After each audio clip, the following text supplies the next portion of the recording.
Assalamualaikum warahmatullahi wabarakatuh. Selamat pagi, selamat sore, selamat siang maupun selamat malam bagi para pemirsa Optimis Podcast. Optimis Podcast sendiri merupakan sebuah program dari Dinas Pendidikan Pemuda dan Olahraga untuk menyampaikan segala informasi tentang dunia seputar Dinas Pendidikan Pemuda dan Olahraga Kabupaten Brebes.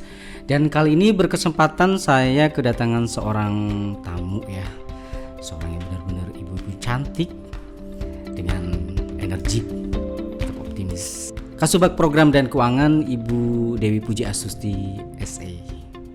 Dan kali ini akan membahas sebuah aplikasi Sistem Informasi Manajemen Bendahara atau SIMBA dari di Dinas Pendidikan Pemuda dan Olahraga Kabupaten Brebes.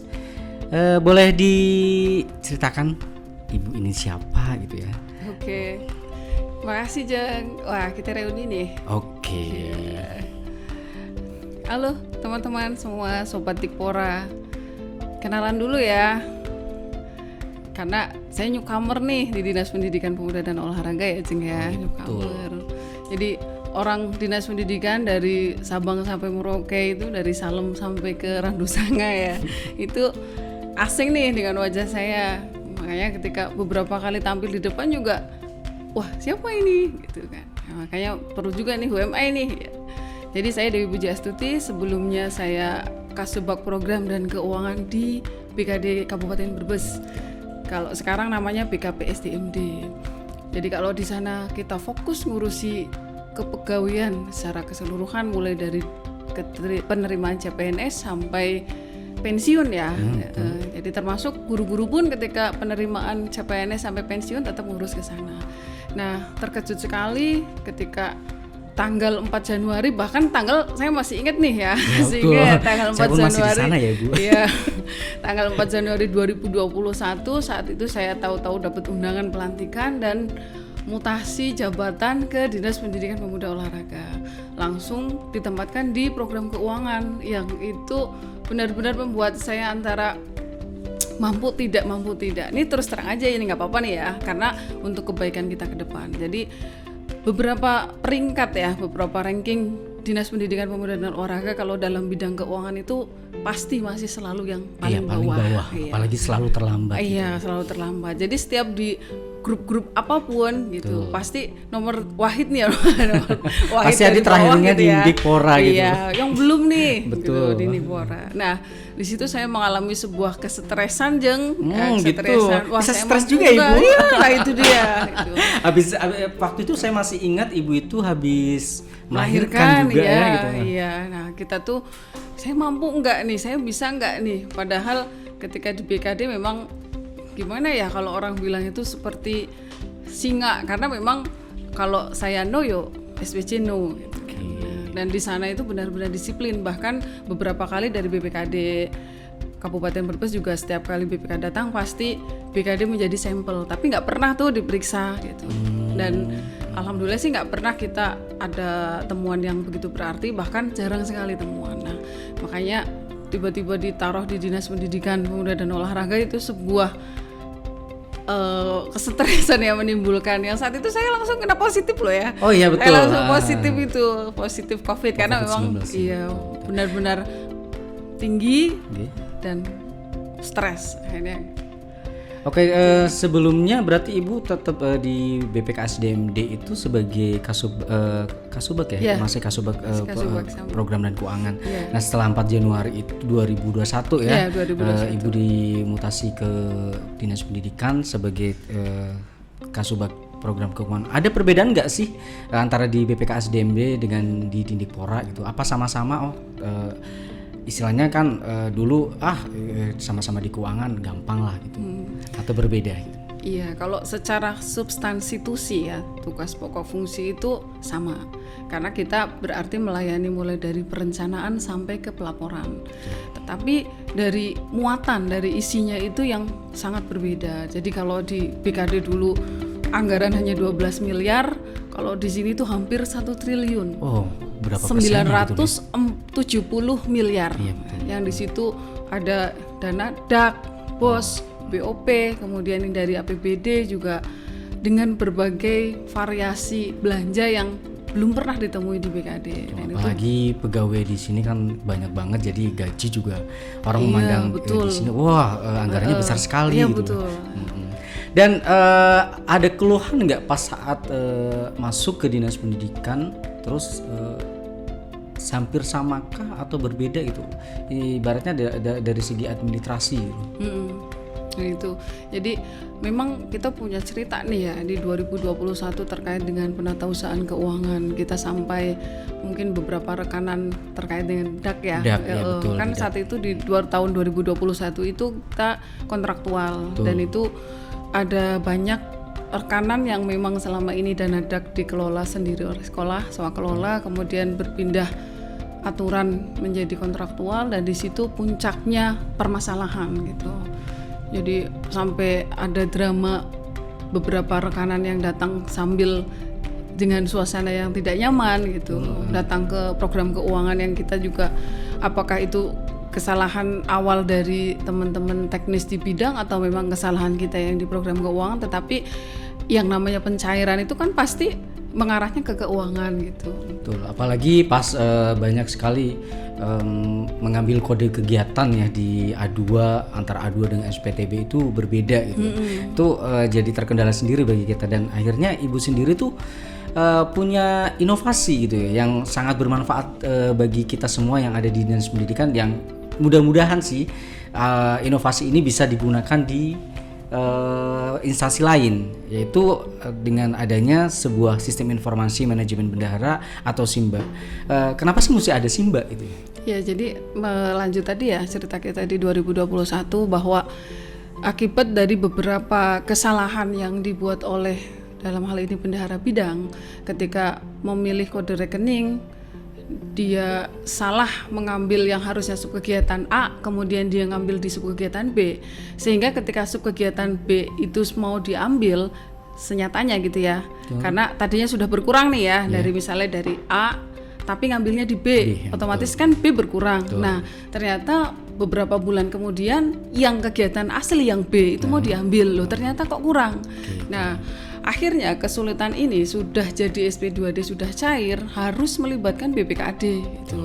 Kita harus bikin surat permohonan untuk dilakukan jurnal koreksi, dan karena kesulitan di nomenklatur yang baru itu kan agak sulit juga tuh. Kode rekeningnya itu agak panjang gitu. Nggak kayak dulu gitu. Nggak kayak dulu, jadi ribet sekali. Akhirnya rekanan yang seharusnya sudah cair terkendala seperti ini gitu ya, mungkin ngurusin ini aja sampai 1 bulan, sedangkan mereka sudah menunggu pencairan terkait dengan pekerjaan mereka ya, terutama di DAK. Maka itu menimbulkan keresahan baik secara pribadi maupun secara tusi kita di program keuangan, dan secara umum di dinas pendidikan juga.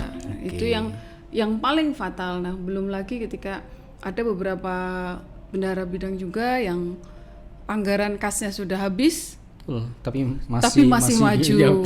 Oke, jadi kesimpulannya sebenarnya tuh tidak ada kendali yang ada di keuangan yang kita tidak bisa mengontrol nih bidang itu sudah cair berapa sih, kita sudah melakukan pengajuan apa sih, sehingga terjadi kenapa itu SIMBA itu muncul, dan inovasi ini dibuat oleh Ibu Dewi gitu.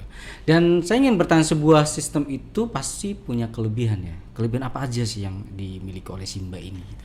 Jadi masih aja yang jadi yang pertama terkait dengan SIMBA itu kan jelas basisnya pertama aplikasi ya, dia sebuah aplikasi, otomatis itu juga sebuah kelebihan digitalisasi, meskipun ada beberapa pendapat juga ya yang bahwa tidak semua digitalisasi itu baik gitu. Tetapi ini insya Allah ini insya Allah kaitannya dengan perbaikan pengelolaan keuangan ke depan itu banyak manfaatnya. Yang pertama itu tadi terdigitalisasi. Jadi ketika semuanya terekam di dalam sebuah aplikasi, misalnya nih Jeng ya, tadinya jadi bendahara nih ya di sekretariat misalnya, tahu-tahu harus pindah ke PPTK, kemudian pindah lagi nih. Kebanyakan pindahnya MSI, pindah lagi misalnya ke PNF. Jadi kalau data itu udah terekam di dalam sebuah aplikasi, maka siapapun orangnya masih bisa melanjutkan pekerjaan itu. Tapi kalau belum terdigitalisasi, maka orang yang pergi kita bingung nih. Betul. Iya, loh ini yang udah di SPJ kan berapa nih, yang belum berapa nih, mana yang sudah, mana yang belum, itu kan susah. Betul. Itu yang pertama. Yang kedua, harapannya bisa menghindari kesalahan-kesalahan yang itu, seperti contohnya misalnya anggarannya udah habis nih, maju lagi gitu. Harapannya yang seperti itu udah nggak ada lagi gitu. Kesalahan pemilihan kode rekening, kemudian ketika menyusun tanggal dan nomor dalam bukti pengeluaran kasnya itu juga kalau nggak by system dia nggak otomatis gitu. Bisa jadi misalnya nih bidang Quora nomornya 100, tahu-tahu dari Dikdas 100 juga. Kalau masuk ke aplikasi selanjutnya, kalau dulu di 2021 kita pakai Simda, di 2022 kita pakai SIPD, itu nggak akan bisa masuk gitu. Dan itu sangat merepotkan. Oke. Dan dalam sebuah aplikasi itu ada sebuah fitur-fitur tertentu. Apakah fitur-fitur ini sudah mewakili seorang bendahara untuk sebuah pengajuan pencairan? Oh, sangat, karena memang aplikasi ini tuh berangkat dari keresahan yang timbul dari beberapa kesalahan yang mungkin ada sebagian bendahara itu lakukan. Makanya fitur yang kita buat itu juga sesuai dengan kebutuhannya mereka. Mulai dari cara membuat bukti pengeluaran kas, atau kita sebut seringnya A2 ya, yang biasanya pakai Excel, kita langsung bisa by system. Kemudian proses verifikasi juga tidak perlu harus melihat ke DPA, ini berapa ya sisa anggarannya, atau ini berapa kode rekeningnya gitu, karena di situ semuanya sudah ada. Jadi dulu kan kita kalau misalkan pengen tahu gitu kan, kita bikin manualnya dulu lah, kita harus bolak-balik DPA, terus kita ngentri lagi. Kadang kesalahan belum nutul gitu, nolnya 1, ternyata 100 juta, ternyata nilai yang tersimpan 10 juta. Itu kan jadi masalah juga gitu. Terus aplikasi ini tuh bisa diakses anytime, anywhere, dimanapun atau kapanpun gitu. Yo pasti, karena kalau itu tadi, kalau sebuah aplikasi tapi tidak memudahkan, itu nggak enak banget kan. Iya, jadi aplikasi tapi menyusahkan itu nggak enak banget, nggak gue banget deh. Jadi dia basisnya web yang pertama. Jadi kalaupun dimanapun dia ada jaringan internet, dia pasti akan nyaut. Kemudian yang kedua, sebenarnya bisa nih dibuka di Android juga bisa. Bisa. Cuman agak kecil kali ya. Iya betul, tapi nggak efektif. Apalagi nol-nolnya kecil banget gitu. Iya. 1-0 bagi kita tuh kayaknya sangat berarti banget. Iya gitu. 0,1 rupiah betul. Ya, selisih 1 rupiah aja. Selisih 1 rupiah aja, nanti kita cari nih selisihnya di mana gitu. Memang kalau di keuangan itu unik sekali.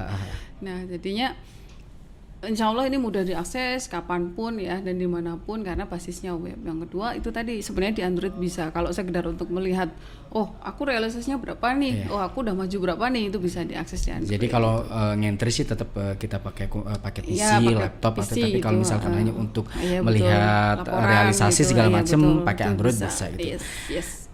Aplikasi Simda ini sendiri emang sudah di launching atau belum gitu? Ya kebetulan ini belum ya, kita rencanakan nanti mudah-mudahan 1 minggu kemudian ke depan nanti bisa kita launching. Kita masih dalam taraf beberapa kali uji coba, kemudian ini nanti kita perbaiki dari beberapa usulan yang masuk. Nanti kalau memang kita udah dianggapnya yes semua nih, udah layak untuk di launching, dan saran dari beberapa kepala dinas ya, kepala OPD ini terutama yang berkaitan itu ada di Pak Edi Kus, itu menyarankan bahwa kalau bisa ini diintegrasikan dengan SIPD gitu. Tetapi ini memang kalau SIPD itu kan miliknya Kemendagri, jadi mungkin agak ribet, tapi tetap nanti kita komunikasikan ke arah situ. Dan motivasi beliau juga luar biasa gitu. Siapa tahu ini OPD yang lain juga membutuhkan aplikasi seperti ini gitu. Karena pada prinsipnya substansinya sama. Dari mulai perencanaan kemudian penatausahaan itu sama. Muaranya tetap di BPKAD. Jadi apapun bentuk kegiatannya, mekanisme penatausahaan itu akan seperti ini. Jadi mau di dinas pendidikan, mau di BKD, mau di kecamatan, mau di kelurahan, itu ini sangat membantu gitu. Oke. Untuk jangka menengah Simda ini mau dibawa kemana, dan untuk jangka panjangnya juga seperti apa sih nantinya Simba gitu ya? Simba ya, Simba. iya agak mirip-mirip ya. Betul, Iya, karena Ceng, B sama agak D gitu ya. mirip-mirip, iya.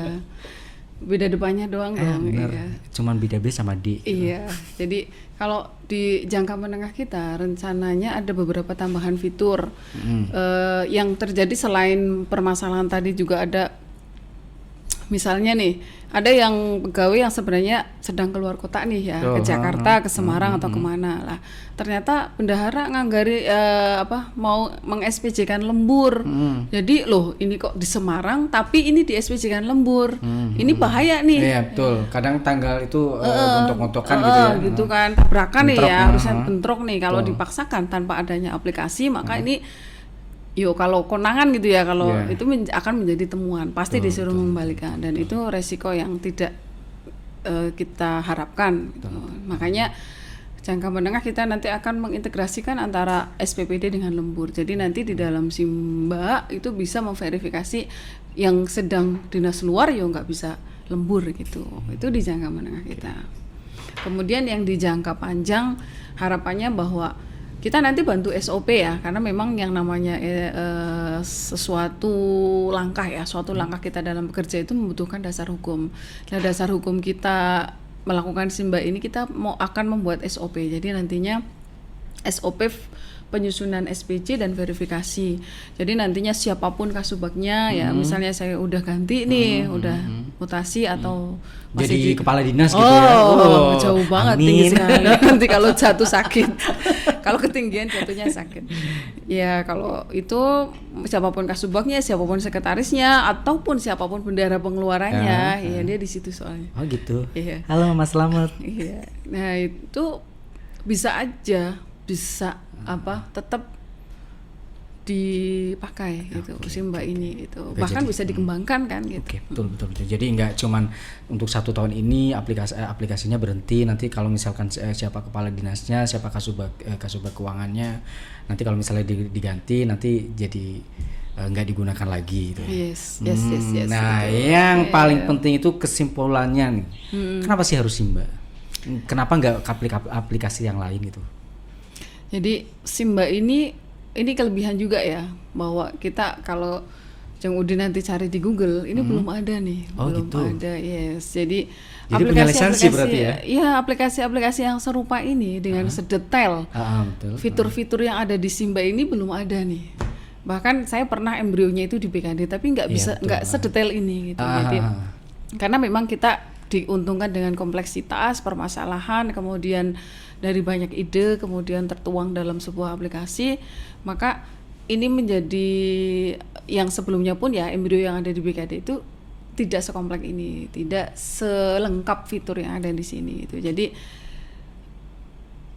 dari mulai aktivitasnya bendahara, dari awal mau bikin SPJ nih, itu sudah ada data di situ semua. Kita nggak perlu lagi nih bawa DPA atau buka DPA yang Sekdega Bantu ya, sudah gini nih yang enak tuh kalau buat bantal. Enak apalagi kalau pukul gitu ya. Iya. Di kilo juga enak loh. Iya, jadi nggak usah tuh dari mulai itu pun kita udah enak. Ini kan sebuah aplikasi ini untuk sementara waktu, yang aplikasi Simba ini masih berapa di dinas di Dipora masih digunakan. Apakah aplikasi ini tuh bisa digunakan untuk dinas-dinas yang lain, dan bagaimana sih caranya untuk mendapatkan aplikasi ini gitu loh? Pernah terpikirkan atau untuk menjual aplikasi ini? Kita nanti ini kan yang membuat aplikasi ini kan kita sebuah tim ya, betul. Jadi sebuah tim. Nah, apakah nanti ketika memang ini perintah, misalnya nih kita diperintah oleh Ibu Bupati atau Pak Sekda misalnya, itu diterapkan di seluruh OPD gitu. Nah, kita harus juga melihat ke tim dulu kesanggupan tim, kemudian ini ridho enggak nih, kelas enggak nih. Betul, ini lisensinya. Iya, lisensinya mahal nih. lisensinya. Iya nih. Mosok cuma-cuma karena sudah dibangun, kemudian yang lain tinggal pakai kan. Ya nanti kita bahas lagi dengan tim kita gitu. Oke, dan yang terakhir sebagai sebuah closing adalah 3 kata untuk Simba. Oke. 3 kata untuk Simba: modern, simple, dan akuntabel. Oke, tepuk tangan mana untuk para pemirsa. Udah. Terima kasih para penonton podcast Optimis. Jangan lupa untuk like, komen, share dan subscribe karena subscribe itu gratis. Bahkan bisa jumpa dengan sang hostnya di sini ya. Akhir kata kami tutup. Wassalamualaikum warahmatullahi wabarakatuh. Simba mantap, modern, andal, transparan, akuntabel, profesional.